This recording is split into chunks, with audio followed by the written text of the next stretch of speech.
Funding provided by Fairway Meat and Grocery. For more than 80 years, Fairway has been proud to be an active part of the communities we serve. Learn more at fairway.com. Banking in Iowa goes beyond transactions. Banks work to help people and small businesses succeed. And Iowa banks are committed to building confident banking relationships. Iowa Banks, your partner through it all. Pella Windows and Doors help bring your home to life. For more than 100 years, Pella has been dedicated to building a brighter future in Iowa communities. Pella Corporation is a proud supporter of Iowa PBS. With our Iowa roots and Midwestern values, Farmers Mutual Hail is committed to offering innovative farm insurance for America's farmers, just as we have for 6 generations. Farmers Mutual Hail, America's crop insurance company.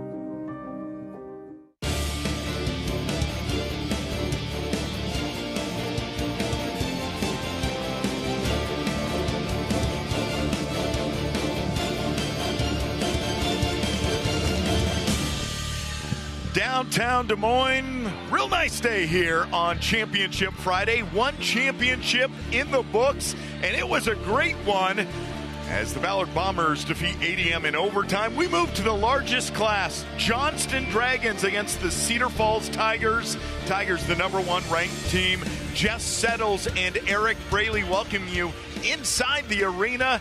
Jess, this is going to be a great matchup. Johnston red hot, Tigers the #1 ranked team. Look, throw out the records for Johnston, right? They're a completely different team. They are healthy now. They play ferocious defense. They'll rip and claw at the basketball. If you're Cedar Falls, you got to be really tough with the handles, not turn the ball over. But Cedar Falls trying to make history and sweep this entire year. Well, we want to introduce you to another member of our team as we have a halftime show you won't want to miss. Paul Yeager will join us. He'll have game highlights, coach interviews, and cheerleaders will perform on the court. It's all coming up at the half. Let's introduce you to these two teams as Johnston, really not the start that you want to get here as it's their 13th trip to state, but 1 win, 5 losses. Put that in the rearview mirror and forget about it because they're 16-3 since. Well, you look at the 3 stars that they have on their team, right? Anybody can beat you. They will take that defense and turn it into offense. They can play fast. They can control the tempo. And oh, by the way, they're heating up. They're starting to drill open 3-point shots. They made 70% from deep in the first half in the semifinal. Here's the Tigers as they have just balance and one of the best players in the state of Iowa as well. Curtis has been a superstar at this tournament. Ben Jacobson from Northern Iowa is here to watch him play today. He's got to be really strong with the ball, especially handle those double teams that are going to be thrown at him. He's got to get the ball up, make quick decisions. And Jaden Kimbrough, look, star players never have 2 poor games in a row. He struggled yesterday. I expect him to come out and play lights out in this one. Let's go to the PA to meet the teams. It's time for basketball. This is the championship game in Class 4A. The visitors on the scoreboard are the Dragons of Johnston. They have a record of 17 wins and 8 losses. They defeated Waukee Northwest and Waukee to reach the championship game. The home team on the scoreboard, the Tigers of Cedar Falls. They have a record of 24 wins and no losses on the season. They defeated Urbandale and Dowling Catholic to reach the championship game. Let's meet the non-starters and assistant coaches of both schools. For the Johnston Dragons, number 2, Caleb Bargelo. Number 10, Miles Lohori. Number 12, Jaden Hauser. Number 20, Jack Halverson. Number 21, Julian Liu. Number 23, Caden Eisentrager. Number 24, Shadra Johnson. Number 30, Jacob Peterson. Number 31, Brooklyn Manette. Number 33, Matthew Gipple. And number 42, Maxwell George. The assistant coaches of the Dragons, Mr. Chris Kruger, Mr. Ryan Miller, and Mr. Justin Ruddy. Here are the non-starters and assistant coaches for the Tigers. Number 2, Aiden Morsfelder. Number 3, Tayshawn Ratliff. Number 5, Stranton Rang. Number 10, Elijah Stewart. Number 11, Lucas Holler. Number 12, Chase Terwilliger. Number 14, Mason Wolves. Number 15, Hugh Stagey. Number 20, Brody Hanna. Number 20, Kenneth Gallagher. Number 24, Seth Berry. Number 44, Jude Hazel. And number 50, Lincoln Walsworth. The assistant coaches of the Tigers, Mr. Chris Divig, Mr. John Yoakum, Mr. J.T. Rottinghouse, Mr. Dan Scannell, Mr. Liam O'Neill, and Mr. Ben Wolfmuth.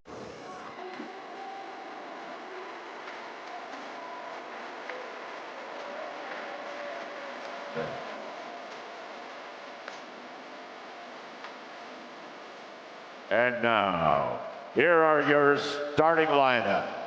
For the Dragons of Johnston, a 5'11" junior, number 1, Corey Campbell. A 6'1" senior, number 3, Tino Day Jr. A 5'11" junior, number 4, Emory Jones. A 6'5" junior, number 5, Joshua Jenkins. And a 6'4" junior, number 15, Darren Grandin. For the Tigers, a 6'2" senior, number 1, Parker Burns. A 6'2" sophomore, number 23, Carson Gary. A 6'2" senior, number 30, Jaden Kimbrough. A 6'9" senior, number 32, Will Gertis. And a 6'10" senior, number 33, Leighton Wolf. The head coaches for the Johnston Dragons, Mr. Courtney Henderson, and for the Cedar Falls Tigers, Mr. Ryan Schultz.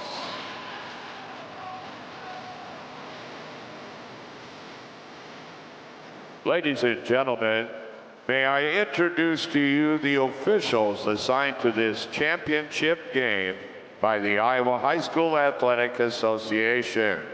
Mr. Chad Schlegel, Mr. Travis Berkey, Mr. Garrett Wirtz, and the auxiliary bench official, Mr. Dante Terry. The lighting today is at the Casey Center is presented by Musco Lighting. The game and what we expect, but first, a quick little hype video to get you excited.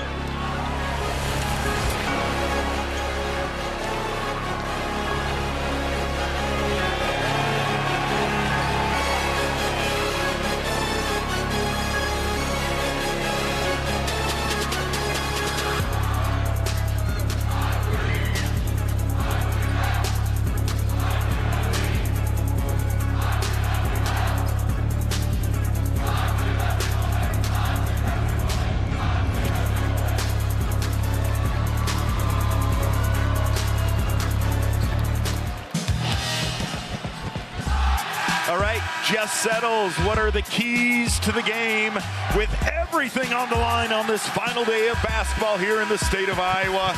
Johnston. Well, look, you have to finish the book, right? You've written a couple great chapters, but you have to close it out to cut down the nets. It's a fairy tale ending right here. Impose their will on Gertis. If you're Cedar Falls, you can't turn the ball over against this ferocious defense, and they need contributions from all 5 guys. It's going to be a good one.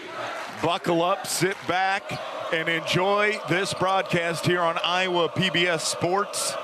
We caught our breath after that overtime thriller in 3A. There's 2 more championships after this one as well. Johnston in the dark uniforms with purple and gold.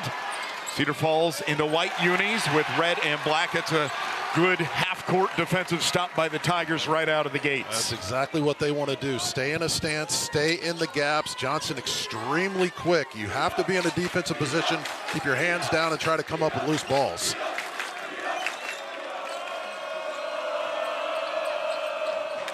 Ball thrown away, so no points on the first offensive possession for each team here, and we might be witnessing 2 of the best coaches in the state of Iowa. Coach Courtney Henderson in his 17th season, and Coach Ryan Schultz in his 13th season for Cedar Falls. We'll tell you about their story and impact on their respective schools. Fun fact, they played against each other in high school way back in the day. Henderson starred at Waterloo East and Schultz at Cedar Falls High School. Well, that was what happened in the semifinals. They were 7 of 10 in the first half from deep, and that's how they were able to take down Waukee 57-49. Johnston draws first blood. Well, you will rarely see a 4A team this small in regards to Johnston, right? No true power forward or center. A lot of forwards and guards. They are so quick. But if they're going to hit the 3 in this game, they're not going to lose this game. The answer! So Nakari Cavill gets the first one. And a nice answer by Jaden Kimbrough, the big-time scorer for the Tigers. Well, he's only 4 for 11 against Dowling. Got beat up a little bit, was on the floor a lot. Star players always rise to the occasion, and they never play poorly 2 games in a row. And did he just break some ankles and tear down the nets with that strip shot? Wow. He's been brilliant at both ends. I mean, what a star. Number 1, keep your eye on him. He'll even trap the post. Like he does just there. A lead guard, offensive catalyst. He controls the tempo. He creates offense for his teammates. And boy, oh boy, is he a disruptive defender. Yeah, it's like, how do they defend big guys? Well, he comes over and traps and uses the strength of his lower body. There's the flex cut, the old Dr. Tom Davis flex out in the OB, and get the ball to the right guy there, that's for sure. Number 32 is Will Gertis. We will be saying his name a lot. He's a 6'9" senior forward, committed to the University of Northern Iowa. He scored over 1,000 points, really stretches the floor, and can pour in the points. He's got really soft hands, and you can just tell that he lives in the gym because the moves that he has, it's all from the training. I mean, step throughs, Euro steps, really soft around the rim. He was the big difference with 28 monster points the last time out to put his team in position to win a title. A 1-point game. Here early on is number 1, Nakari Cavill, the 5'11" junior guard with the ball in his hands. Another 3, deep 3, bottom of the net. Joshua Jenkins, he was the star in the semifinal. And when it rains, it pours. Wow, what a crafty play. A double stagger on the wing. They use him as a screener, and then he steps back. Maybe rushed that a bit was Jaden Kimbrough. And then scoring in transition is Cavill. He already has 8 points, excuse me. Johnston, they can play fast, they can play slow, it just doesn't matter. They usually control the tempo. What a tremendous start, and the fairy tale continues. The defense, the offense. I said it off the top. They're going to come out and hit 10 threes in this game. They're going to win the state championship. So far, so good for their game plan. You saw Leighton Wolf. He's a tremendous 6'8" senior forward, multi-sport athlete for the Tigers. But strong half-court defense, a 6-point lead, and the ball for the Dragons. Bodies flying everywhere, and a foul is going to be charged against Cedar Falls.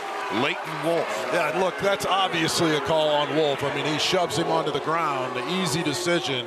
That's a box set that Johnston's going to be running. They will run a set play on every single possession. So you've got to stick to your defensive principles. You know you're going to be screened. You got to get it over the top on the shooters. I mean, that's just too open right there. Cannot leave him open or he will make you pay. We've seen more scoring in this first quarter than we saw in almost that second half of that 3A game. That was all defense.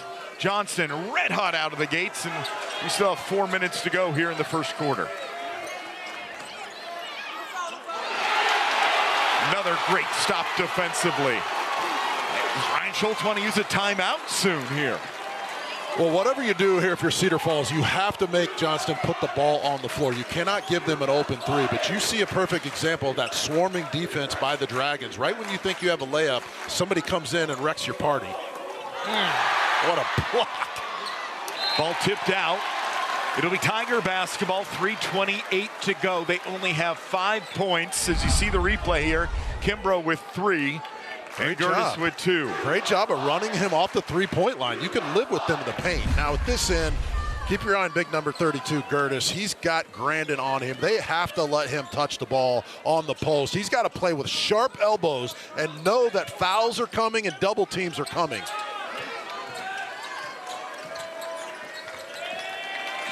Gary, he's a sophomore sensation in the starting lineup for the Tigers. Ball on that near sideline, and the Tigers just all out of sorts due to that full half-court pressure. Well, look, if Gertis is not going to get that call on the drive, then it's going to be a long night for him. I mean, he puts the ball on the floor, gains the advantage, gets shoved, leads to a turnover. So you got to play really tough against Johnston. It's a little bit of a danger zone here in the first quarter, believe it or not. This is a big possession for both teams. Each possession here in this championship game, big and magnified. That ball was a nice shot, rimmed out, and then a foul underneath. It goes against Johnston. That's the second team foul. So Cavill can get into the paint anytime he wants. I mean, that's another wide open three for the Dragons. So if you're a Tigers fan, I mean, do you throw a little 2-3 or 1-3-1 just to try to disrupt the rhythm of Johnston right now? I mean, you've got to go deep into the bag here in the state title game, but the guards for Johnston, which is basically their whole team, yes, are so lightning quick.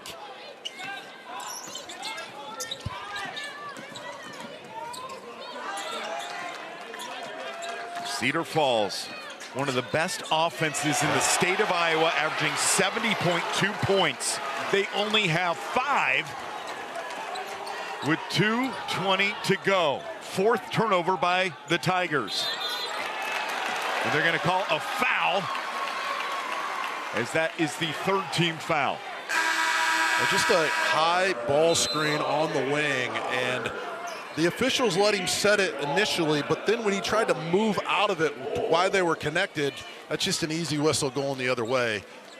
Again, big number 32, Gertis, has the size advantage. They have to get him the ball on the block, and another turnover. Look at the speed. This is not going to end well for Cedar Falls right here. Jumped the passing lanes, got the Good steal. recovery. That's Joshua Jenkins.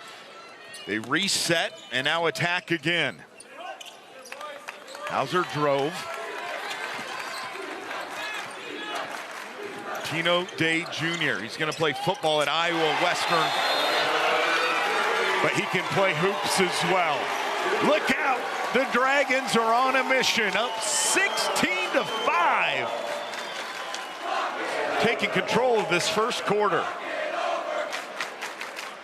Well, look, it's just one-on-one battles right now. They're just quicker. They're more athletic. They're breaking this defense down. There's the side ball screen. You get the switch that you want. 2 on the ball. He just takes what the defense gives him. He pulls up.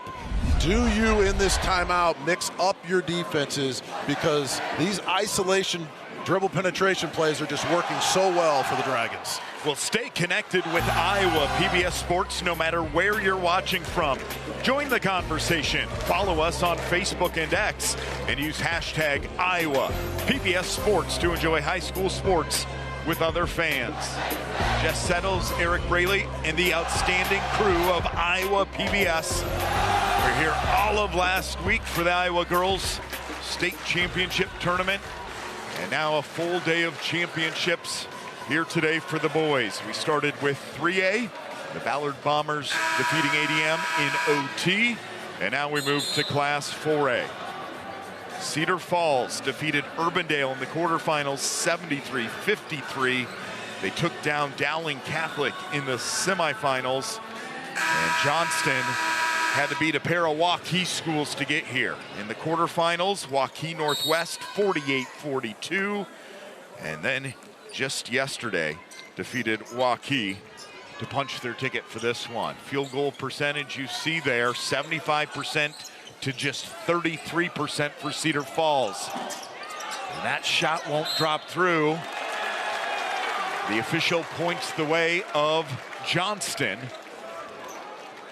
Well, I like the idea, the play coming out of the timeout, right? They're going with a pick and roll with the bigs. That's Wolf and Gertis, but Gertis just got displaced, right? They're not letting him get to the post. He's going to really have to toughen up, play with his lower body, because look at the lineup Johnston has in. Was there one guy over 6 foot on the floor right now? I don't believe so. Jenkins, he's the only one. Drive, trying to use the size, and now a trip to the free throw line. 70 seconds to play, and again, Cedar Falls averages 70 points per game. Just everything so challenging against this half-court defense. Well, these guys, I'm talking about, Johnson held Waukee Northwest to 42 points. Right, then Waukee to 49. It's true. So you're looking at one of the master coaching jobs by Coach Henderson in state history, and that may be the understatement of the tournament. Look, he is shutting down Division I players regularly in this tournament, controlling the tempo, keeping the score low, doubling the post, and just grinding offense. Look at these sets. Now here's the zone. I like this. This is great coaching. Here's the counter by Cedar Falls.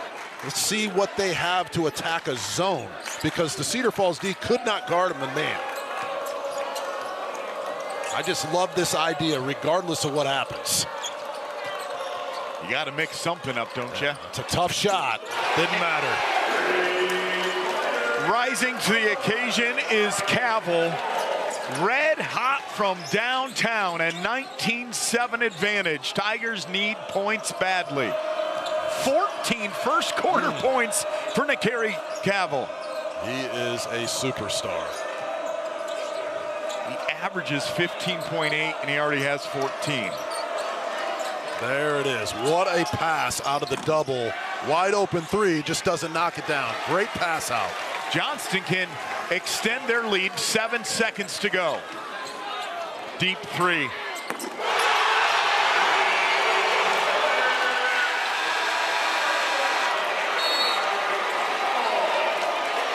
Well, Caitlin Clark hits him pretty deep, but this one may be farther than what she takes him. You talk about a perfect quarter to a state title game, a logo three, nothing but bottoms, perfection.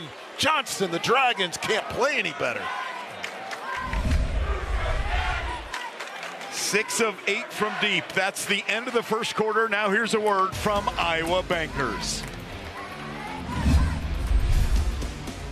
Hello, I'm Travis Graven with Iowa PBS, and joining me is Abram Tubbs. He's the president and CEO of Onward Bank Shares Incorporated in Maquoketa and chairman of the Iowa Bankers Association. And Abram, tell me why supporting Iowa PBS is important, as well as supporting high school athletes across the state of Iowa. Sure. The Student Athlete Achievement Awards recognize not just athletic success, but also, and maybe more importantly, accomplishments in academics, leadership, and character. For over 30 years, the IBA has awarded scholarships to student athletes helping invest in our young people who we hope will choose to build their futures right here in Iowa. And why is investing in young people so important to the banking industry? By investing in Iowa students' education and financial literacy, we strengthen the workforce of the future.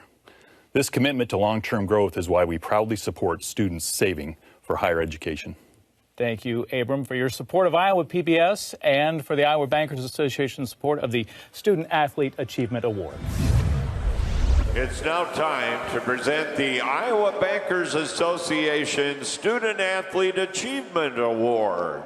The Iowa Bankers Association has been awarding student scholarships for 3 decades. This $1,000 scholarship is awarded each year to a senior who demonstrates leadership on the court, in the classroom, and in their community. The 2026 Student Athlete Achievement Award winner for Class 4A basketball is Will Weir from Prairie. Presenting the award is Matthew Dieleman from Bank, Iowa in West Des Moines. Congratulations, Will, on receiving this scholarship. And thank you, Matthew, and the Iowa Bankers Association for their sponsorship of this award. We'll take an adventure with Iowa PBS on Road Trip Iowa. Join host Brooke Kolsdorf as we travel the state's highways and scenic byways, exploring the history, culture, and natural beauty along the way. It's a beautiful state. Join us, Road Trip Iowa, Mondays at 9 p.m., Saturdays at 9 a.m., or stream online anytime. Well, Cavill, 5 of 6 from three-point land, 17 points. He alone outscored Cedar Falls by 10 points. Well, you can't imagine they're going to stay that hot, right? Those are really tough shots. Elite performance in the first quarter. If you're Cedar Falls, no need to panic, right? Keep mixing up your defense. You gave up a 3 in the zone, but don't give up on it. Go man, go zone. And at the other end, you just got to chip away, get the ball inside and play inside out. But you're going to have to start stringing some stops together. That can't go twice, can it? You wouldn't think so, but it's been a crazy day here at the KC Center in Des Moines. Yeah. I mean, that's the ultimate heat check, but we probably can't fault him for that, right? He hasn't missed a shot all day. It seems like all week. Now, the Tigers trailed after the first quarter yesterday in the semis against Dowling, but then defeated Dowling in the second quarter, third quarter, and fourth quarter to advance to this championship game. I just don't know how many times they've trailed in games this year. Yeah. They've been the #1 team, the target on their back. That's just a tremendous set again.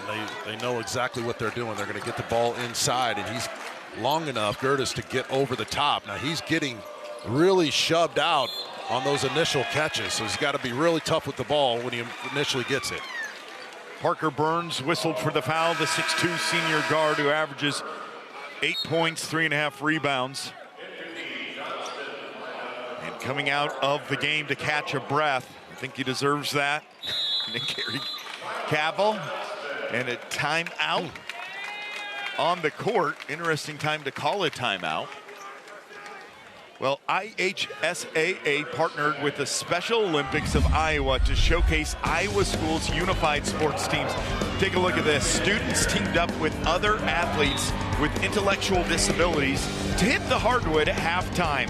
It was fun watching this, as the concept was inspired by a simple principle: training and playing together. It's a quick path to friendship and understanding. They had a blast, and the fans here at the KC Center enjoyed watching in the quarterfinals, the semifinals.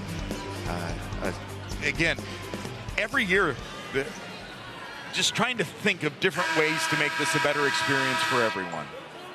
It's just so fun for the young kids, right, who are in elementary school, to be able to come here and see the older kids they look up to play and be entertained by the halftime shows. And I remember my dad bringing me here when I was really young and having me put my foot on the court. That's pretty cool. Just thought, if you touch the court, then maybe you can dream big enough to make it up here.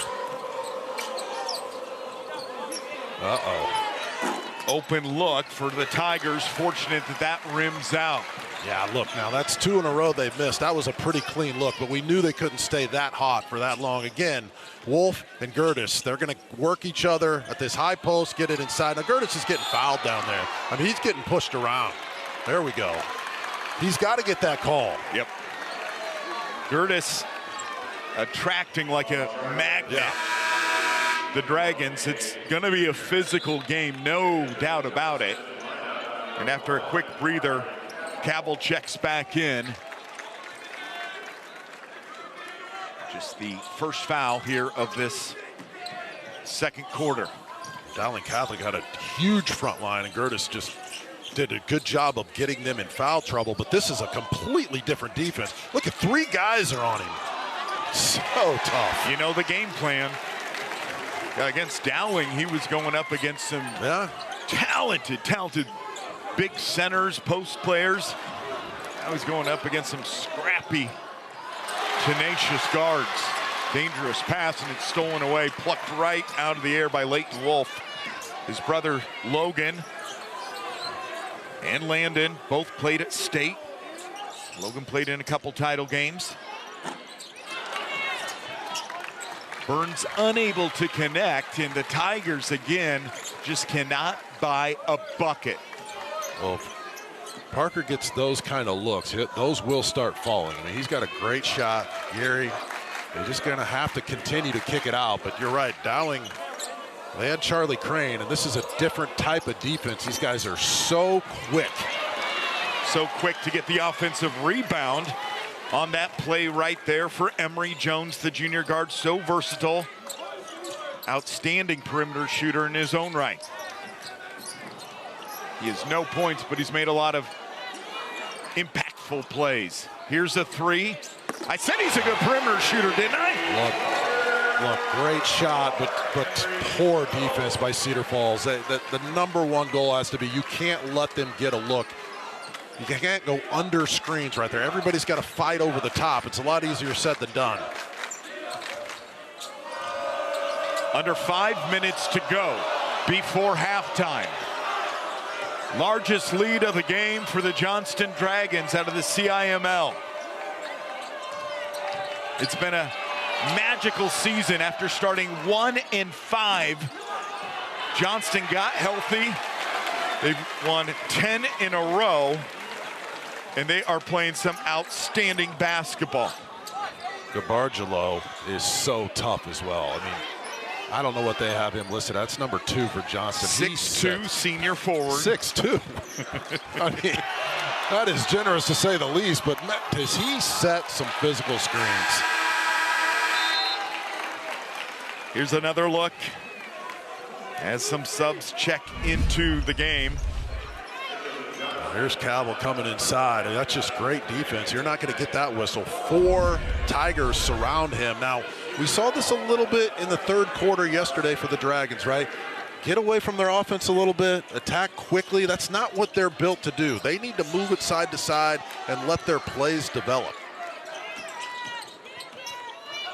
Moving side to side on this possession. Pull up from the elbow, almost looks like a pass. It works out like that. And the finish by Leighton Wolf. But Johnston immediately wants to get it to the other end. Yeah, see, that's too quick. But quickly getting it back. Stoppage of play. I'll tell you, Leighton Wolf, number 33 for the Tigers, he has been so good this year, hasn't he? I mean, you got a big guy out running your offense a lot in these high post sets, and he's really tough. He's going to have to be extremely physical in this game, but he'd like to close this one out with a state title. His brothers, multi-sport athletes as well, uncommitted. Maybe he'll play football in college. Maybe he'll play hoops. 25-11. Johnston, I mean, you can take the air out of the ball a little bit, but that's not their style.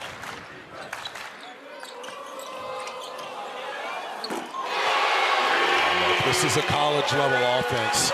These are side ball screens, quick slips. You just bite a little bit on it and they drill a 3. And the Cedar Falls fans are just stunned right now. They really are. They have not trailed like this in any game this year. 6 points for Emory Jones after that basket. And now he picks up a foul, stops the clock with 3:13 to go.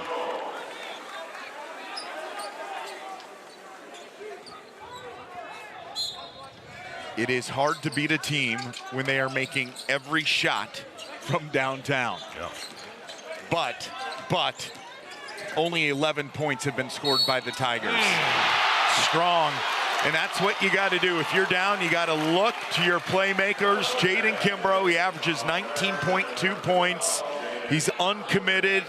He will announce after this tournament where he's going to go. He's an explosive scorer. And now he's going to the free throw line. Well, that was a weight room move by Jaden, okay? He's been roughed up a little bit the last couple of games. He's been limping around. But he knows he's going to take the initial hit. He's not going to get that call, so you have to really toughen up, play with physicality. He kept his head up and kissed it off the glass, and maybe that'll get him going. That was really impressive. Look at this matchup. Cavill, Kimbrough. Kimbrough averages 2.5 steals a game. Under 3. Here's a 3. Yes! A technical foul for too much celebration, I believe. Okay, here's the Iverson cut across the top, like into the elevator. That is a ridiculous play call at this level. It's not defensible. They drill another 3, and look, you make a mistake there. Every official in the country is going to tee up when you exert energy toward the defensive player like that. But we're looking at Coach Henderson's entire playbook. Whew. I don't know too many kids who can guard that action. Well, here is the fun thing at the boys tournament this year. We'll tell you about that in a bit. Technical fouls, shots. He makes them both. Yeah, it's so hard. I mean, you're just pouring it on the #1 ranked team to hit a shot. Yeah. This emotion. You know, you're switching rules for Cedar Falls again. I would switch up the defense. I know you gave up a 3. It was a long 3. I'd go back to my zone, because the zone, it used to be that you're just trying to pack it against bigs. Now a lot of coaches run the zone so you don't have to guard all these sets and all these actions, right? 31-16 Tigers in the white uniforms. Johnston trying to get a stop. Nice. More free throws coming, and writhing in pain on his back, slow to get up, is Leighton Wolf. So shot fakes, ball fakes. They're going to swarm and they're going to jump. Watch this pump faking power right here. Right there, he goes up. That's really effective, especially with the way the Dragons try to block shots. You just give them a little pump fake, and there's no way they'll be able to resist. One more free throw coming for Wolf.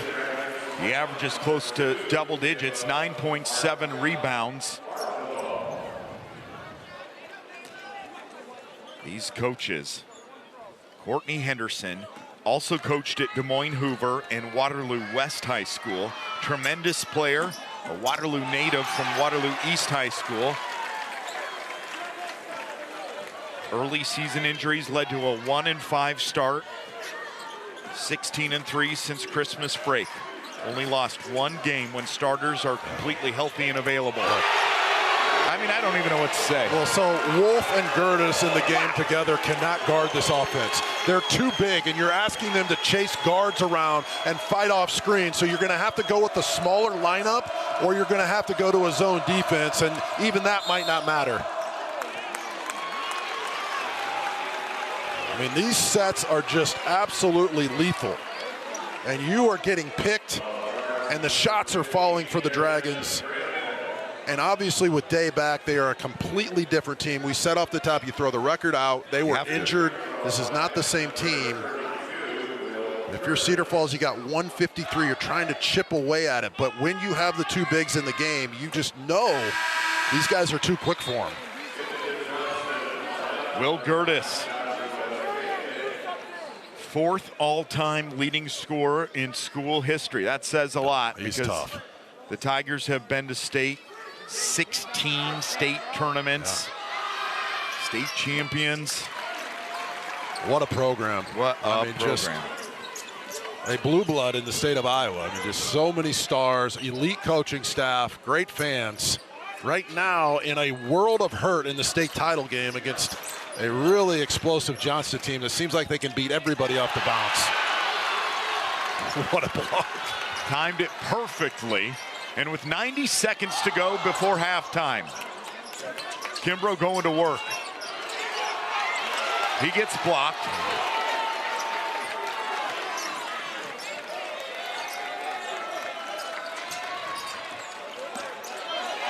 Lost it out of bounds. That half-court defense again.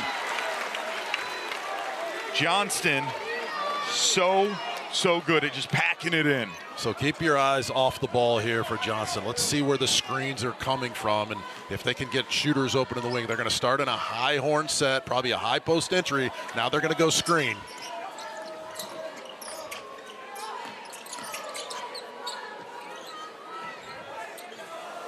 So you got Gertis guarding a guard here, right? This is just, it's really a tall task. That's too deep. It is too deep. It is short. Showing off the dribbling on the break. Asking to count it for goaltending. 4A Iowa basketball is so fun to watch. I mean, you talk about, there are so many college level football and basketball players out there, probably a few baseball guys. They're going to call the goaltend there? They are going to. Okay, that's his skill set. Look at Will in the open court, right? Playing like a guard. That's a huge play in this game. You get the forced bad shot at one end and a three-point opportunity at the other end with 45 seconds to go.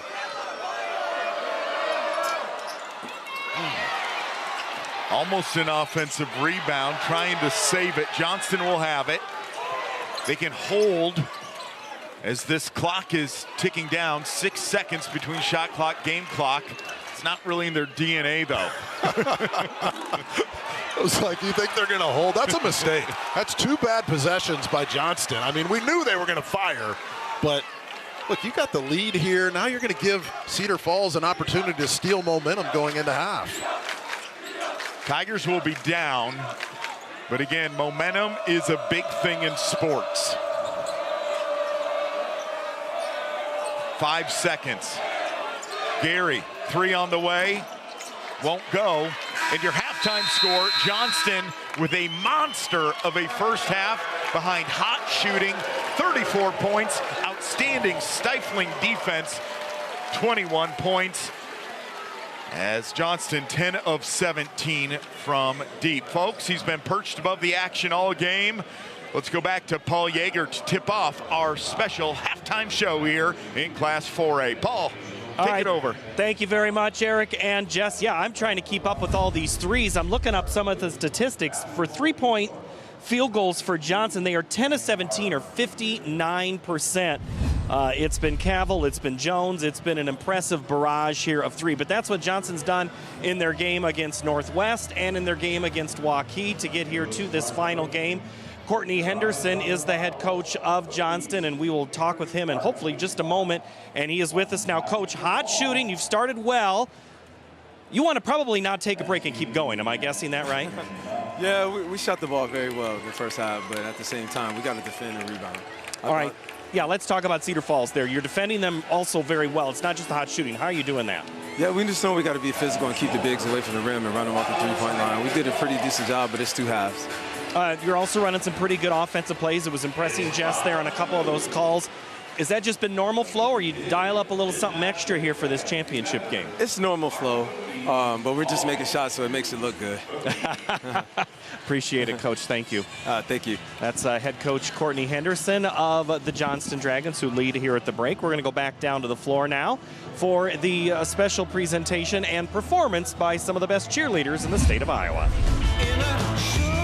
The Iowa High School Athletic Association and the Iowa Cheerleading Coaches Association are proud to welcome the 2026 All-State Cheerleading Squad. Over 170 cheerleaders from across the state tried out for this squad, The 28 members of the team were selected based on their superior skills in motion technique, jumps, dance, tumbling, and personality. The All-State choreographer is Michelle Barlas of Jump and Jam, Cheer and Dance. The IHSAA All-State directors are Dana Logan and Kenna Johnson. Please welcome to the floor the 2026 Iowa All-State Cheerleading Squad.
A round of applause for the 2026 Iowa All-State Cheerleading Squad. Each year, the Iowa Cheerleading Coaches Association awards a $250 scholarship to a member of the All-State squad who demonstrates an outstanding dedication athletic achievement, and academic excellence. This year's recipient has been a 4-year member of the All-State team and is only the 4th cheerleader in her school's history to earn 8 achievement letters by participating in both the fall and the winter cheer squads during all 4 years of high school. She also competed on the cheer dance competition squad throughout her high school career, earning 3 finishes every year. In addition to her success in cheerleading, she's a 3-time state track participant and a 10-time academic all-conference honoree, demonstrating her commitment both on the field and in the classroom. The Iowa Cheerleading Coaches Association proudly agrees and is honored to present this year's $250 scholarship to this exceptional student athlete, Isabel Stagg from Ames.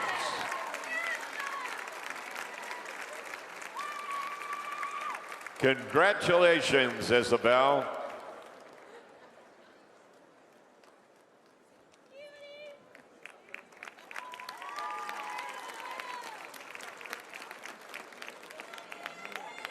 And thanks, everyone. How about another round of applause for the All-State cheerleader? We're here at halftime. It's Johnston 34, Cedar Falls 21. When we come back, we'll take a look at the first half hot shooting for Johnston and talk to the Cedar Falls coach when we return. Settled before Iowa was a state, Davenport tells the tale of community, culture, and trade along the banks of the Mississippi River. A variety of architectural movements are preserved in Davenport in structures designed for civic and commercial life. Join Iowa PBS as we explore the arts and the architecture within the historic buildings of Iowa, Davenport. Sunday afternoon at 1 on Iowa PBS. Hey there, are you curious about Iowa's current workforce trends? Iowa PBS and American Graduate Jobs Explained are here to break it all down on Instagram and YouTube Shorts. Real people, real jobs, from healthcare to manufacturing to sustainability-focused careers. Find your next big move right in your backyard. My name's Nikki, and my job here is to help you get a job. Stay tuned as I shadow people in the fields you're going to want to work in and see what it's like in a day in their lives. Iowa Jobs Explained. Follow us on Instagram and power up your future. There's a new way to stay connected and know what's happening with Market to Market. Subscribe to our Market Insider newsletter. One email and a lot of information awaits you. Each Monday, we'll ship you stories from behind the camera with a recap of what we've done and what's coming up next on the show. Go to markettomarket.org and subscribe to Market Insider. Iowa has a proud, deep history with 4-H. 4-H would not exist without Jessie Field. She really embraced that hands-on education. Annually, the 4-H program in Iowa reaches over 120,000 young people. It's a very big part of how we raise our kids. 4-H is basically just an overall great way to learn new things. Coming to Iowa PBS, April 6th. Next time on Studio 3 Live, it's Socks in the Frying Pan. You close your eyes and you go to a place that it doesn't matter if you were playing in the pub or playing in front of 10,000 people, you go to the same place. That translates out to the crowd and they seem to be kind of brought to this place as well.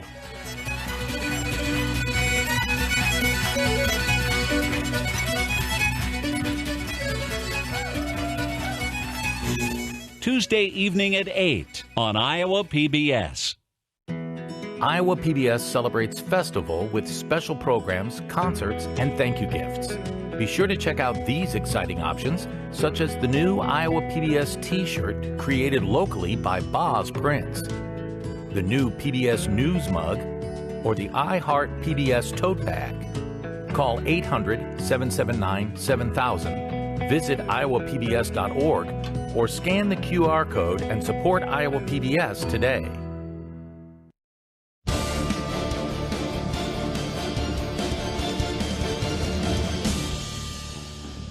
Halftime here in 4A. Johnston up on Cedar Falls 34-21. Joining us now as part of our halftime show, Ryan Schultz, head coach for Cedar Falls. All right, Coach, let's play law of averages here. It works both ways, both for you and for them, right? Oh, we hope so.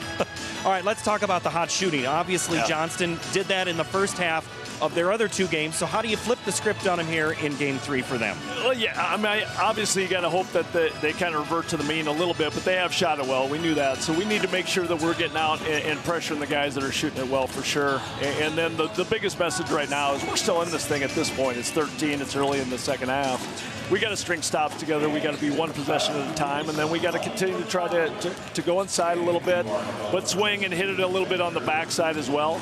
I think, matching their physicality is going to be really important, and making sure that we're being able to play through contact and work to continue to get to the rim. Pretty good. Great answer, Coach. Thank you. All right, that's Ryan Schultz, head coach for Cedar Falls. See, it's like a pro. These coaches are worried about these interviews. He nailed it. Let's talk about the highlights here.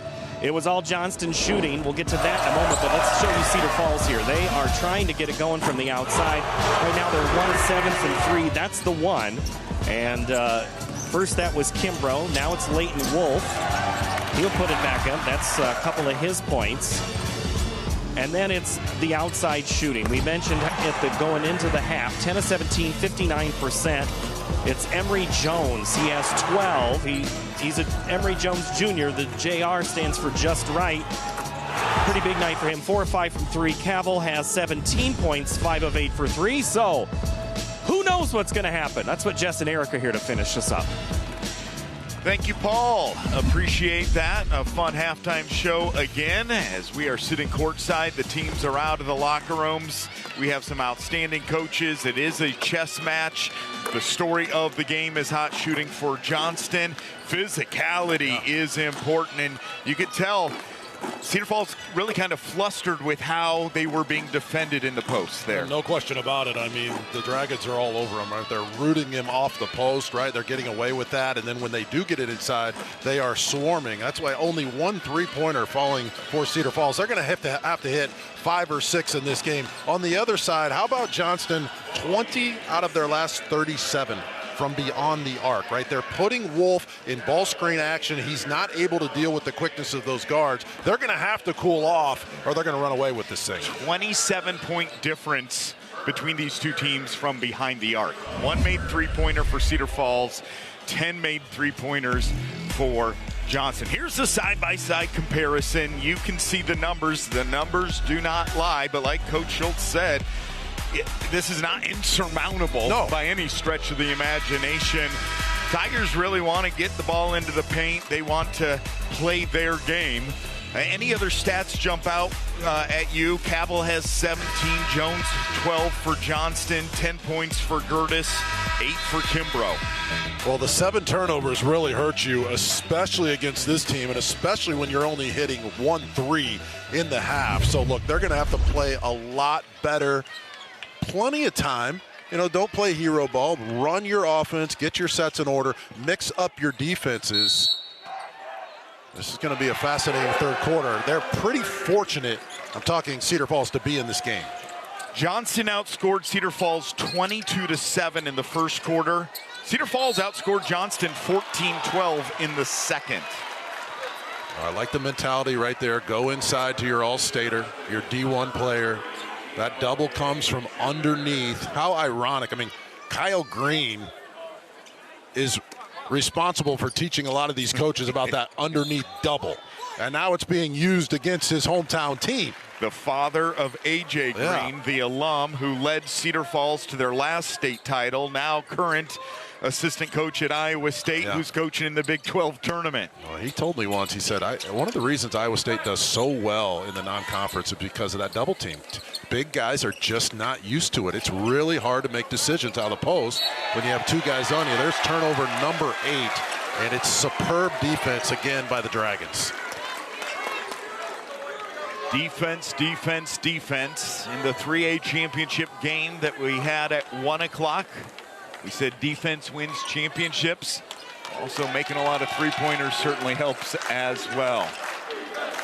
Johnston trying to protect the lead. Will it change their style at all? Will it change how they play? We shall see. An eternity left on the clock here.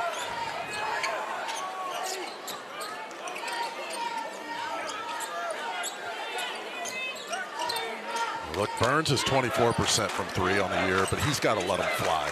If they're going to sag off of him that much, he's got to pull the trigger. Offensive board. Yeah. A lot of contact. And a couple free throws coming for the Tigers. Here's another look at this. It's a great move by Wolf. He just doesn't finish it. And Parker comes flying in. And this is the best way to get back in it, right? If nothing else, get to the free throw line so that defense obviously is not set up. But when you play in a state title game, all bets are off. You don't think about what your percentages are, how you played the last game. You come out with confidence, and you take the open three, and you take what the defense gives you. Burns, 2 nice free throws. He's a solid player, 6'2" senior guard, averaging 8 points, 3.5 rebounds, 2 assists, 1.6 steals. Started every game. Tigers, man, if you can get this to single digits. Drive, lost it. I'm starting to feel something in this building. Look, they know how fortunate they are to have a chance to get back in this game. They were almost blown out. A couple forced shots late by the Dragon let Cedar Falls finish strong, but what about Gary staying in the gaps, gets his hand in there and forces a turnover? They have a chance to cut this to single digits. How amazing is this? Defense collapses, open 3. There's your sophomore, Carson Gary, and we have ourselves a ball game. 9-0 run, Jess.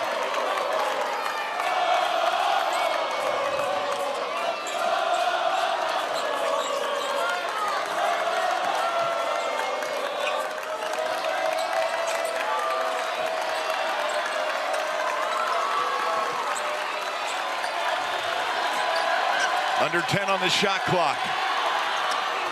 In trouble. Swatted away. 5 seconds on the shot clock.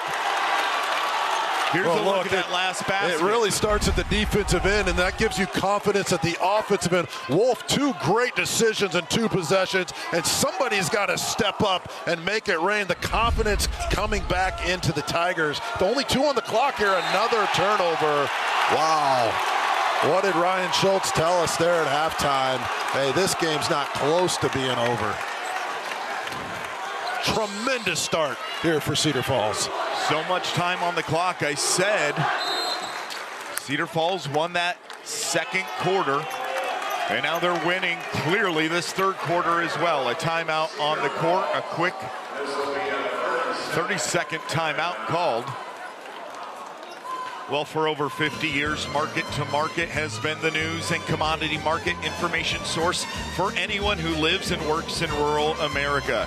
Join host Paul Yeager every Friday night at 8 p.m. and Sundays at 12:30 for Market to Market, the weekly journal of rural America, or stream it online anytime. 5:46 remaining here in the third quarter. Class 4A championship. It's either Johnston or Cedar Falls joining Ballard, who won in overtime against ADM. And if you did not hear anything or did not catch our broadcast, 2 free throws with 0.2 seconds left in regulation were made to send it to overtime for Ballard in a thriller instant classic here from Des Moines. This one has the makings of being another instant classic. Good ball movement, high percentage shot. 11-0 run.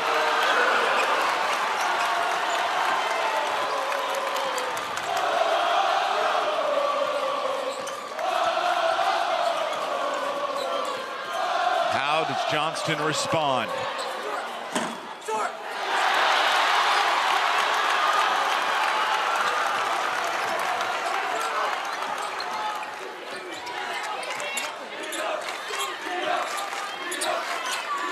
Tigers playing with all the confidence in the world with 5 minutes to go here in the third.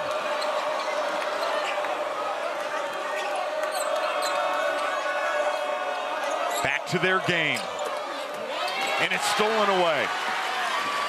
Cavill, who had that huge first half. And they're not dropping.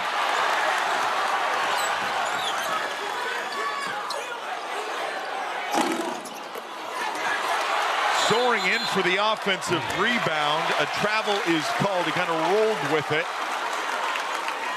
Well, this has turned into a really competitive, great game right now. Cedar Falls got it figured out defensively. They're coming up with stops. They're getting the rebounds, making the extra pass. If you're Johnston, you want to run a set here. They do on every possession. Let everybody touch it, get the ball side to side. But the Tigers, this is very exceptional. They were on the ropes, and they've made it a game. Tough shot. That's a bad shot. And it does not go for Cavill.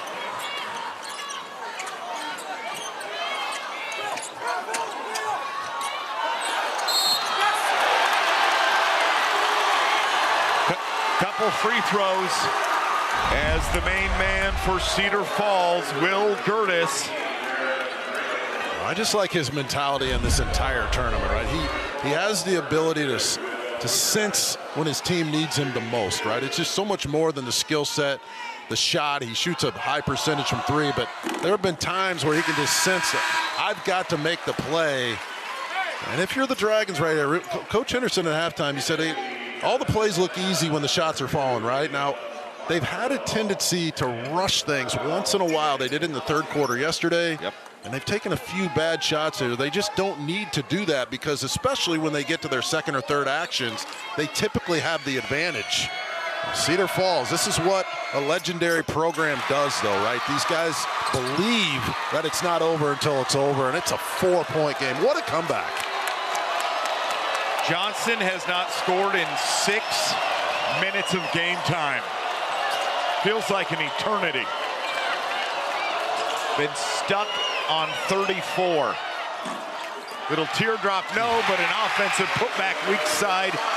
Oh boy, do they need that. There's Joshua Jenkins. Jaden Hauser set 3 or 4 great screens in that possession. I mean, if you just let everybody touch it, somebody will get open with those great screens. An offensive rebound at the other end. Firing again. What a shot. The big fella.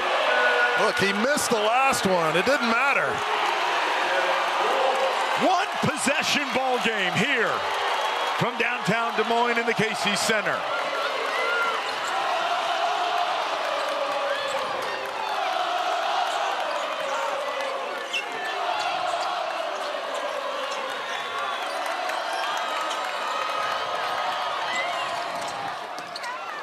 Wide open look. Leaving it all on the floor. And a timeout called by Johnston. Leighton Wolf, everybody. Remember the name. I mean, he is working so hard. He's firing it. Dribbles back, 2 steps back. I mean, Kip McCausland back in the day, just raining in threes. Let's listen inside the Cedar Falls huddle. All the momentum in the Tigers huddle right now. And here's Coach Ryan Schultz. They don't want it. Get on. They don't want this shit. Hey. You got it right back. Let's go. You got it right back. Okay? Now, hey, you got to win this game. Go. You only got to win it by 4, but I think you can go ahead and push it forward, man. All right? Okay? Everyone's going to rebound. Now, it is, though, it's all the little things, okay? Now, again, we want to hit Will when we can, but use his gravity for your drives, too, to get in the paint and get some things to the rim as well, all right? And I really think we can get out and run. I think we can get out. Whoa. We got time. Okay.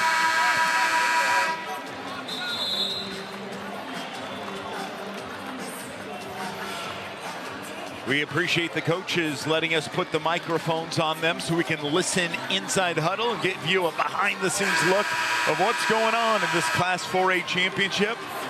Jess Settles, pick that apart. Well, I love the positive affirmation, right? Hey, fellas, we got it back. He's letting them know, okay, it's a brand new ball game. That's just great coaching. Okay, we got to do the little things, meaning rebound, don't turn the ball over. And he said, use Will's gravity. Okay, don't just zero in on him when he's being overplayed. Drive it into the teeth of the defense. Get in there and get to the free throw line. We got another classic going on. That's another tough shot. I can't believe they're pulling like this. They got it back. Campbell's got to move that on. Those are deep. I mean, you hit one of those, that's great, but you're not going to hit 5 of them. A lot of dribbling here. 0 for 5 from three-point land. That's better. And we said, can you sustain that red-hot shooting from deep? And so far, law of averages, right, Paul Yeager?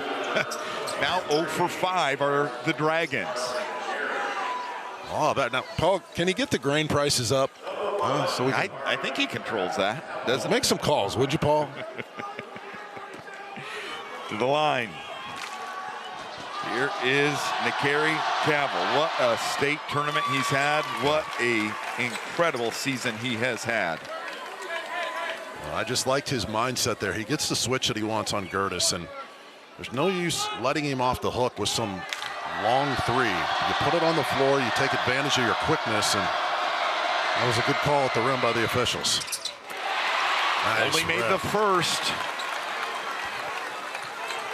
14 points for the Tigers. Will Gertis. Nice rebounding machine as well. We're approaching the 2-minute mark here this third quarter where the Tigers have dominated.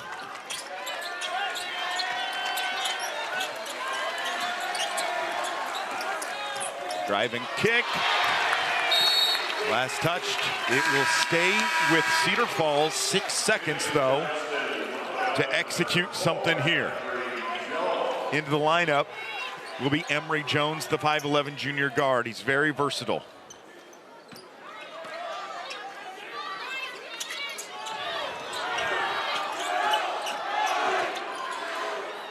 Big time shot again. Back-to-back three-pointers for Carson Gary, the multi-sport athlete. Tigers trail just by 1.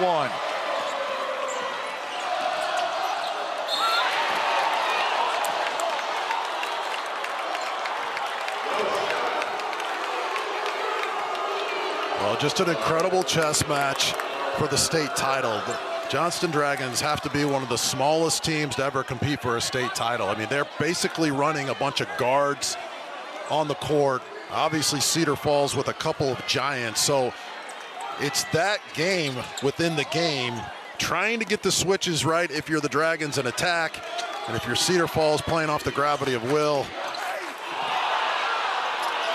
Look at this hustle. Bodies again all over the place. And a foul called against the Tigers. Down in pain.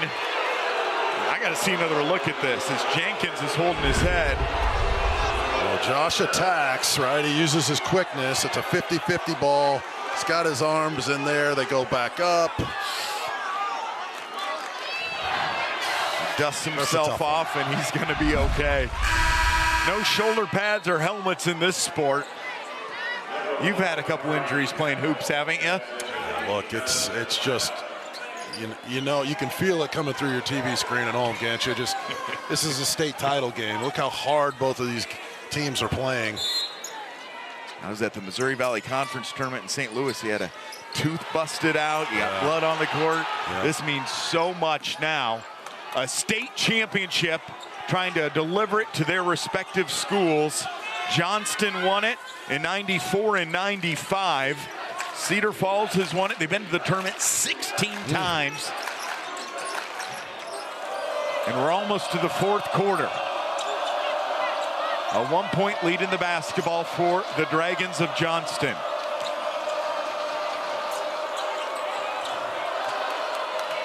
Here it is. You got to drop off here if you're Wolf, or he'll get right by you. That's just so easy for him. Blows the layup. Tiger basketball. Got to be able to finish that. Yeah, look, I mean, you get the big fella 30 feet away from the basket, you get by him. Cavill hasn't missed many of those in his career, but that was pretty good offense. Johnston extending their defense a little bit past half court here. Cedar Falls tore this up the last time they put it up. They got a wide open layup. Pressure was so good in the half-court defense in that first quarter for Johnston. Johnston led 22-7 after the first quarter.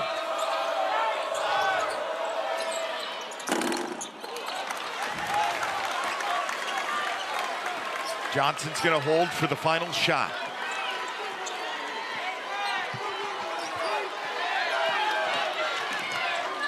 Pull-up jumper from 15 feet away, and a foul with 2.7 seconds.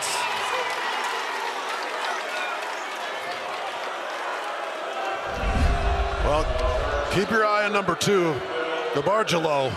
I mean, how does he soar up that high among the trees and still snatch it? And that is a good call. It's a tough break for Will because he's just playing hard, but how many is that on Gertis? How many fouls does he have? He's only got 2, so he can live with that.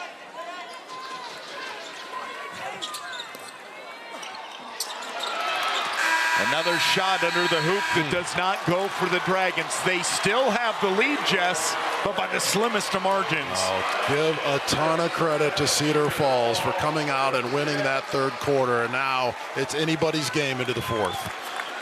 All right, let's take a look at the classic map of the basketball tournament of the state of Iowa that was hanging in the barn, Vets Auditorium. And here is a look. Cedar Falls, 108 miles away from where this game is being played, and Johnston, pretty short 10-mile drive here, as we will show you this on all 4 of the championships on this Championship Friday here from Des Moines on Iowa PBS. Well, scan the QR code or call the number on your screen to support Friends of Iowa PBS. Congress recently cut $3.5 million in federal funding, the largest one-time cut in our 55-year history, impacting 18% of our budget. Despite this challenge, we remain committed to our mission. Thank you for supporting public media. Your support matters. Eric Braley just settles. Final 8 minutes on the clock, fourth quarter. And what an exciting basketball game. The Tigers went on a 19-3 run to make this the ball game. I think Leighton Wolf's going to play a huge factor in this fourth quarter at both ends, right? They're putting him in ball screen action. He's doing a much better job here in the third quarter. He's got to stay in a stance when he gets matched up on those guards. And at the offensive end, his aggressive nature of getting into the paint as a big man, breaking down and collapsing the defense and then kicking it out for shots was so impressive. And then I thought that 3 that he hit, where he just dribbled it back twice. I mean, you talk about a bold and confident guy. We're going to keep our eye on him. I think both teams are telling their guys, both coaches, we've got to let everybody touch it, move it side to side. It's when they shoot quickly that both teams seem to struggle because these defenses are really good. They really are. As both these teams can knock down the outside shot, they can get to the lane, but outstanding team help defense in this one. Well, in 2021, Cedar Falls brought a 19-0 record to the state tournament. They were undefeated. They beat Dubuque Senior in the first round, then had a perfect season ended by guess who? Johnston, 64-51. Trey Campbell played in that game. He was the Missouri Valley Conference MVP just last week for the UNI Panthers. So I'm guessing, you know, some motivation for Cedar Falls to not let this perfect season be ruined, trying to slay the Dragons here in 2026.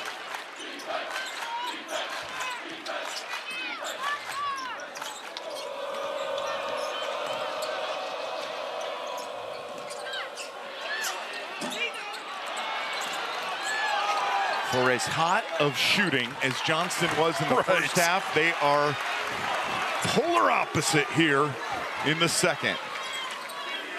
Coaching's tough, isn't it? I mean, like when they're falling, you feel like a genius, and when they're not it, you're wondering what's going on. Well, he called it. Courtney Henderson in his 17th year, and Ryan Schultz in his 13th year. putting these student athletes in the position. I don't know if that's the shot they wanted, but an offensive rebound. No hesitation. Second time's a charm. First lead Cedar Falls has had in this basketball game. Rising from the ashes, the Tigers are on top 39-37.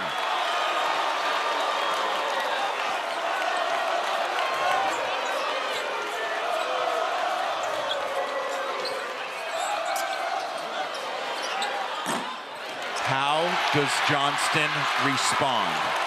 That is the big question.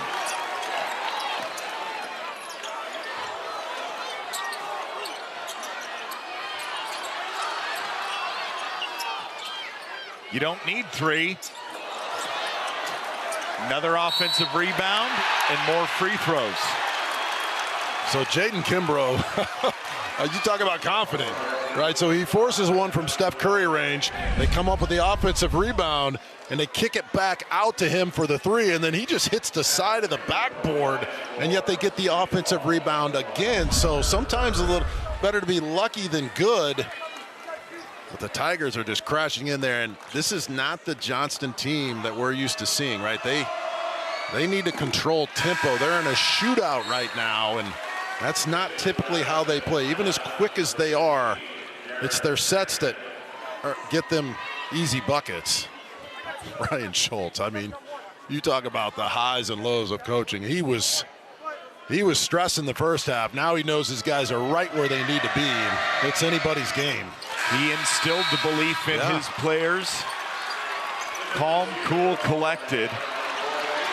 He coached for 27 years, 26 of them at the Cedar Falls School District. Before becoming head coach, he was the freshman coach for 5 years, sophomore coach for 4 years, assistant varsity coach for 5 years. He's been the head coach for 13 years. I know A.J. Green, current starter for the Milwaukee Bucks in the NBA, gives him a ton of credit as well for developing his game. 6 minutes to play here in regulation. 3-point game.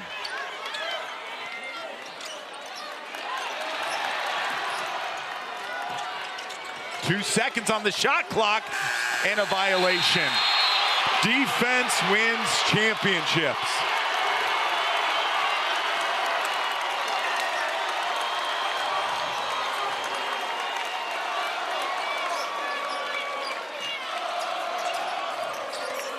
Both coaches have 3 timeouts left here. I think the biggest thing, Jess, is that Johnston has to believe they can win this game. Sure, all the momentum's in favor of Cedar Falls, but it's a 1-point game. Well, Ryan Schultz could not get one of his guys to the center on that press break, so just a little confusion, and it cost him a bucket. And here it is. Do we have a 4-0 run? We do! We're gonna have to use a timeout here. Oh, confusion for the Tigers. Couldn't get anybody to the middle, and the Dragons just took advantage of the mistakes. Look at this defense. Jumps the passing like Cavill. Little kiss off the glass. This game's given us everything. I mean, I don't have any idea what's going to happen down the stretch. This is absolutely wild. That's what makes sports fun. It's reality TV at its finest. A 4-0 run by Johnston. The momentum back on the side of the Dragons with 5:15 to play. As the Tigers and Dragons are going to talk things over here. And we're going to go inside the huddle of Johnston and listen in to Courtney Henderson as what he's saying to his players. Okay. Tino in the middle, Bakari, Emery, Darren, Caleb. See if we can funnel to this corner, take the return pass away, you play 2. Okay? If we don't get the first trap, sprint back in transition and do what we do. Okay? Does that make sense? All right? Let's go.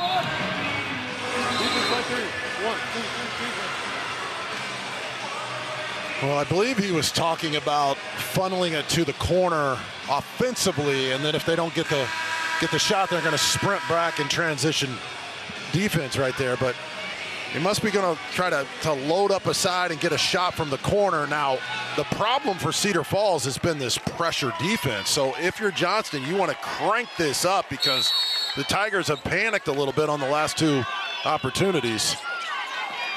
There's 3 Dragons right there. Full court pressure. Got to get it across the timeline. They do. Now it's a 3-on-1.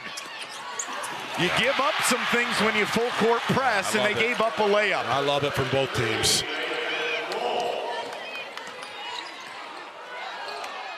And a foul called against Leighton Wolf. Let's take a look at this press breaker that leads to 2. Well, it was real trouble there at the beginning up front, but Cedar Falls, when they're in their right spots, they do a nice job of not panicking, and that's a big bucket. And we said, Wolf was going to have to play well in this 4th quarter, and he sure has. Fun fact, there's been a Wolf on the Cedar Falls High School varsity program the last 10 years. Wow, that's amazing. I don't know if it's coincidence, but the Tigers have been dominant the last 10 years as well. 4:48 to play in regulation. Foul called. Free throws. And so Cabell does such a nice job of tucking that ball under his shoulder there. He's almost like a running back when he gets in there, and then he keeps that pivot foot down. He's just spinning around. It's really tough to stay on the floor, but that was really a veteran, crafty move to get to the free throw line. Wolf has now committed 3 fouls. The only player in foul trouble for Johnston is number 15, Darren Grandin. He has 3 as well. When we're talking about Johnston here, this is exactly the team you want to play if you want to win a state title, right? They want to play the best. They're healthy now. They're on a Cinderella story. And if you're Cedar Falls, I mean, there would be nothing more rewarding to beat a team like Johnston with that ferocious defense and their athletes. They're going to make them earn it. This is just where both teams want to be with a state title on the line. Dangerous pass, somehow kept it from going over. Some way, somehow kept it from going over to the other side. Open 3.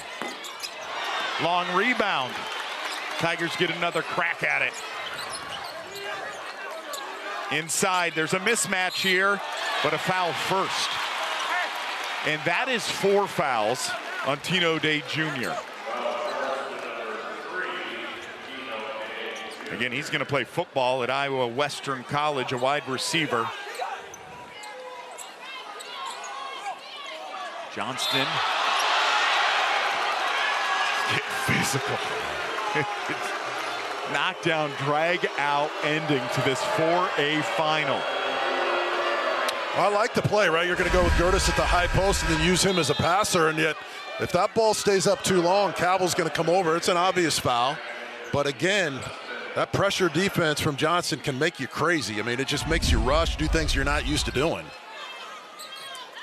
Nice. That's a foul. They're going to count the bucket. Tigers back on top in this seesaw battle. I'll tell you what, I mean, he gets the chicken wing right here. This is an easy call, little push off. I like the veteran move. You get that arm clamped inside, and he goes, this is what he does. This is what he's been doing his entire career. I think one lesson that every coach in the state of Iowa and watch around has got to learn from these semis and title games. Out of bounds plays matter, sets matter, press breaks matter.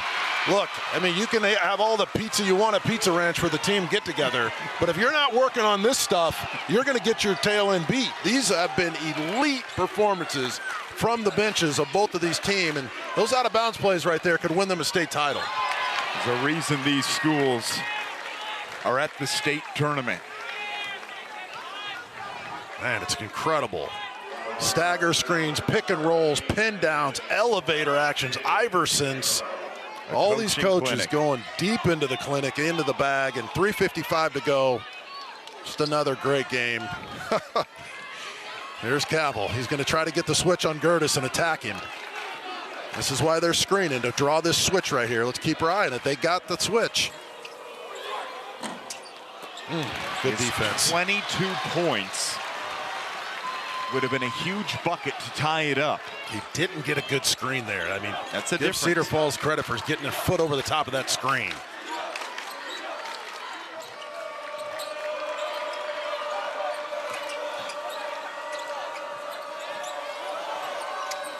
Good cut. Can't finish the job. Boy, he got hit on that. A lot of contact underneath. Huge possession. Yeah, he's going to use a timeout. Just feels like a massive possession. One of the best in the business. Coach Henderson going to get the whiteboard out, draw up his play. 3:11 to go. Instant classic. So Ryan Schultz talking with the official, and then he's going to go inside the huddle to talk to his team. Cedar Falls leads at 45-43. And let's listen in to Coach Schultz and the Tigers. Will, you're on ball side. You got to come up. And then we've got our guards here. So I want Jaden second. I want Carson here. Carson cuts. Parker, you're weak. Leighton, you'll just step back in. Will, it can go back this way. Parker, you can go or come back. They got no fouls to give, so bait them into a foul, and we have one to give. Be smart. Hey. Jaden's on one. Yes. They might go to team out here, so be ready. Hey. Fight through this, man. Hey, I can't tell you how proud I am of your composure right now with the way this is going. Okay? Let's finish this thing. All right? Let's finish this thing. Defense and rebounding. Here we go. Okay, he's talking about defense and rebounding, reminding his guys what it's going to take. He said Jaden Kimbrough is going to be on Cavill, and they're going to try to get the ball, Johnston that is, to Cavill. The other thing with the whiteboard that Coach Schultz did, he reminded them of the press break, I believe, right? That's what's bothered them. So just look at it on the board. It gets in their minds, and now they know what to do. It's just been a pleasure to get inside the huddles with these guys. He also says he's proud of them and he believes in them. Instilling that confidence, and he is calm. An extension of the coach out on the court now are those student athletes under 3 to play. The cut was there, but led him just a little too far. Great play, wide open, just missed it. Here's the press break. This press helped Johnston get a 4-0 run, but the Tigers have solved the riddle and scored some easy buckets off it as well. Easily breaking it now. They're going to take some time off the clock. Jess Settles, Eric Braley, the Iowa PBS crew.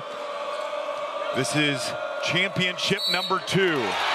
Foul called as aggressively jumping the lane is Darren Grandin, and that's his 4th. So 2 starters, 2 Johnston Dragons on the court have 4 fouls. He's going to get subbed out, and Jaden Hauser, the 6'3" junior forward, will check in. I don't know. I don't think Coach Henderson wanted him to pick up that foul and take that kind of risk in this situation. Number 1, you foul out of the game. Number 2, look who's at the free throw line. Will Gertis, 4th-time all-time leading scorer in Cedar Falls school history. He had 28 points in the semifinals. Right now he has 18. Well, for a 65% free throw shooter, hit nothing but the bottom of the barrel on those. His college coach is in the building.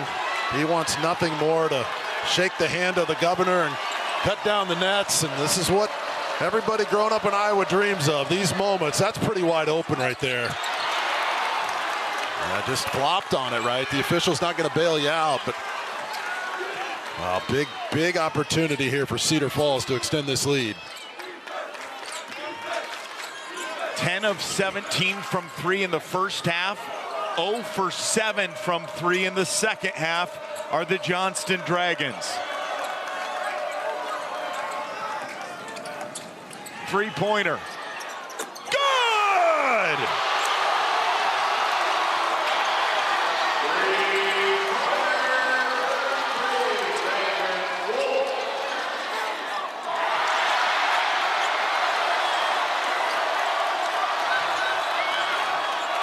Johnston has 2 timeouts left.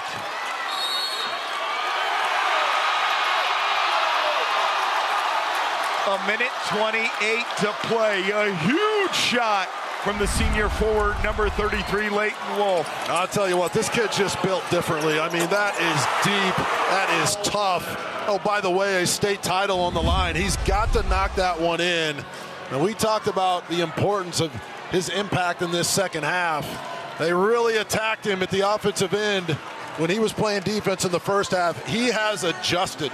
They've said, we're not going to play zone. I was wrong on that, right? They kept their bigs in the game, and they trusted their guys, and now they're up 7 with 1:28 to go. What a difference a half makes. Let's go inside the Johnston huddle. Here, okay? Let them get it in. The first pass. We trap the closest 2 people, and then we rotate. All right, cut that side of the floor off. Okay? Got it. All right. Out. All right. Let's go. Let's get a turnover. Let's go. All right. Let's go. Okay, they're going to let them get the ball in, not pressure, and then right when they catch it at the top, they're going to trap them right away and try to come up with the turnover. 1:28. Johnston now going against not only Cedar Falls, but the time. That shot so big, and the interesting thing, 2 of 16 heading into this game behind the three-point arc was Leighton Wolf. Are you kidding so me? Confident, let it fly. He's not going to have to pay for steak the rest of his life up there in Cedar Falls, I'll tell you that. 2 for 16, you kidding me? Largest lead of the game for Cedar Falls.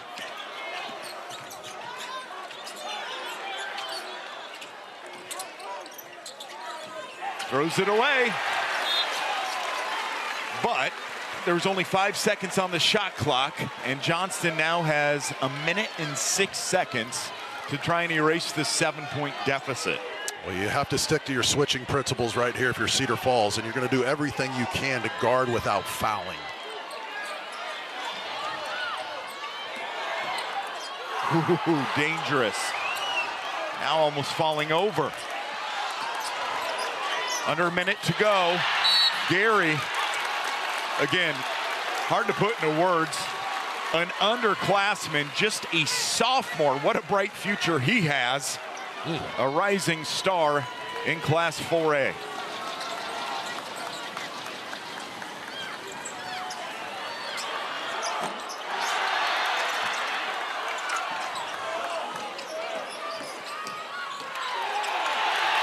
Johnson is 0 for 9 from three-point land here in the second half, after being 10 of 17 in the first. Need to foul, trying to extend the game. And the Cedar Falls faithful can feel it.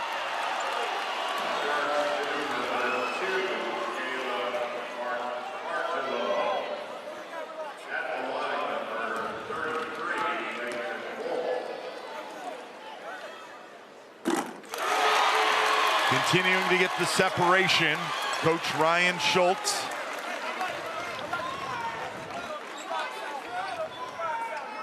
So important when the head coaches are calm. Yeah, no doubt. Even if you're down big in the first half.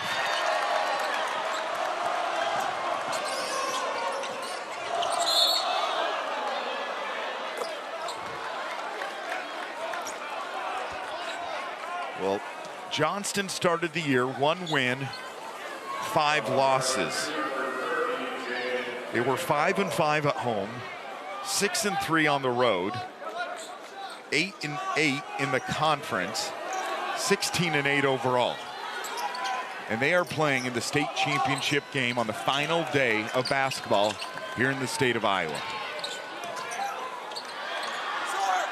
And there it is. Is it too little, too late? We'll find out, but that shot had to go, and Cavill did get it to go. He has 25. Well, it was just a great pass, right? You don't force a tough 2, you kick it out for the open 3, and Cavill's been really good, and that's a good timeout. It gives you an opportunity to talk things over and set up your press. Now, with the way things have gone, you don't have to foul right away. I think you try to get a trap there in the coffin corner and to get Cedar Falls to possibly lob a bad pass to get you right back in it. So I don't think they'll foul right away. Well, relive the excitement, share these moments with your family, friends, and neighbors, and visit iowapbs.org for archives of high school sports championships anytime. Remember, Hey, folks, this is the first time ever the boys state basketball tournament championships has aired on Iowa PBS. And so far, the first game went to OT, and right now we're going down to the final 27 seconds here. What a start.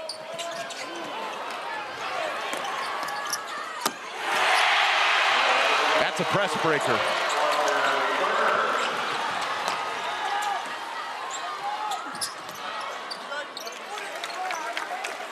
And time will run out. Wow. A huge second half. The Tigers believed, and they are your state champions in Class 4A.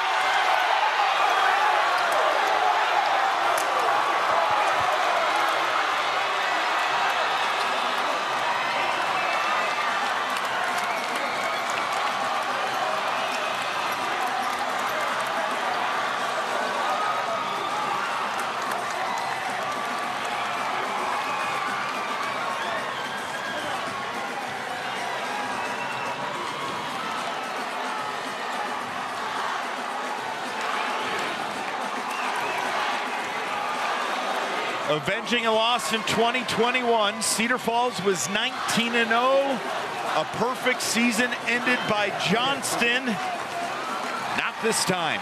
The Tigers down huge at the half. It was 22-7 after one quarter. Tigers outscored them in the second quarter, but it was 34-21 at the half. Cedar Falls dominated and came back to win this one 56-48.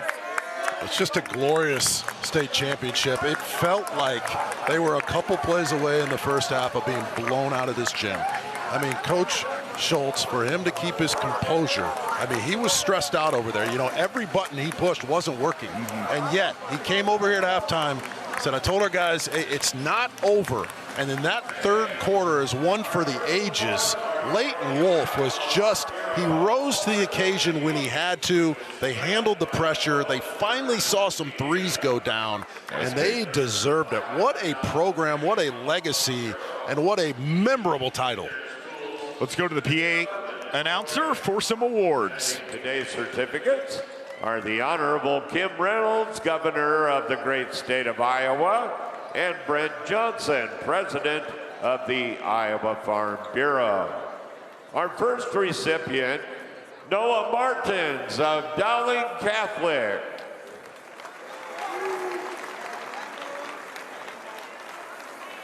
Tino Day Jr. of Johnston.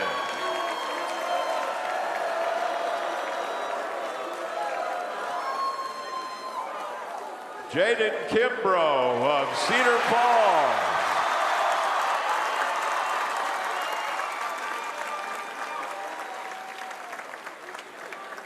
Nakari Cavill of Johnston.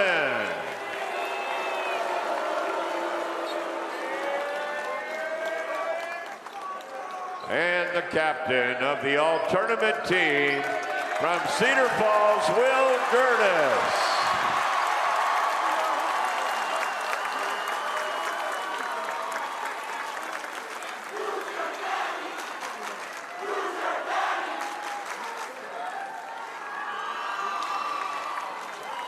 Can you put into words how special Johnston's season was? I really can't. I mean, they were the Cinderella story. They have no post players, right? They play a bunch of guards. They clicked at the right time. That's what happens in March a lot of times this time of year. They took down some of the giants. They did it with tempo, the defensive end. Then they caught fire from beyond the arc with the three-point line and played one of the best first half we've ever seen up here in a title game. And yet, right, Coach said at the halftime, hey, everything looks good when the shots are falling. Give credit to Cedar Falls for not panicking and coming out with a sense of urgency in that third period and making things tight, and then it was anybody's game. And I'll never forget this one, partner. This was fantastic. A lot of fun, and here are more awards for Johnston. So well deserved. The Iowa Farm Bureau. Presenting our championship game honors are members of the IHSAA staff and Board of Control. Your runner-up team finishes the 2026 season with a 17-9 record and their 6th finals appearance at the state basketball tournament. Please help us congratulate the student athletes and coaches and supporters for Johnston, the Dragons.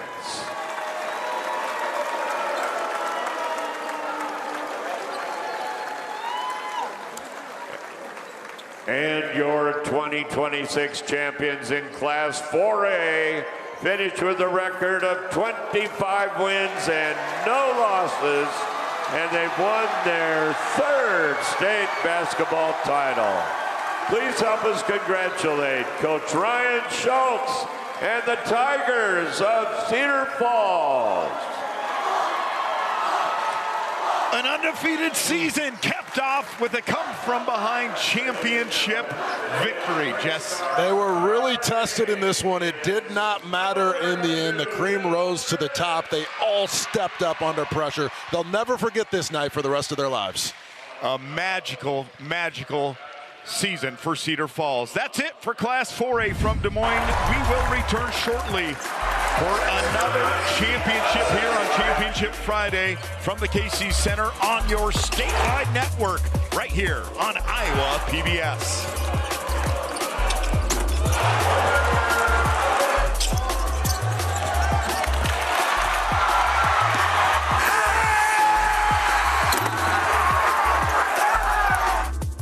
Funding provided by Fairway Meat and Grocery. For more than 80 years, Fairway has been proud to be an active part of the communities we serve. Learn more at fairway.com. Banking in Iowa goes beyond transactions. Banks work to help people and small businesses succeed. And Iowa banks are committed to building confident banking relationships. Iowa Banks, your partner through it all. Pella Windows and Doors help bring your home to life. For more than 100 years, Pella has been dedicated to building a brighter future in Iowa communities. Pella Corporation is a proud supporter of Iowa PBS. With our Iowa roots and Midwestern values, Farmers Mutual Hail is committed to offering innovative farm insurance for America's farmers, just as we have for 6 generations. Farmers Mutual Hail, America's crop insurance company.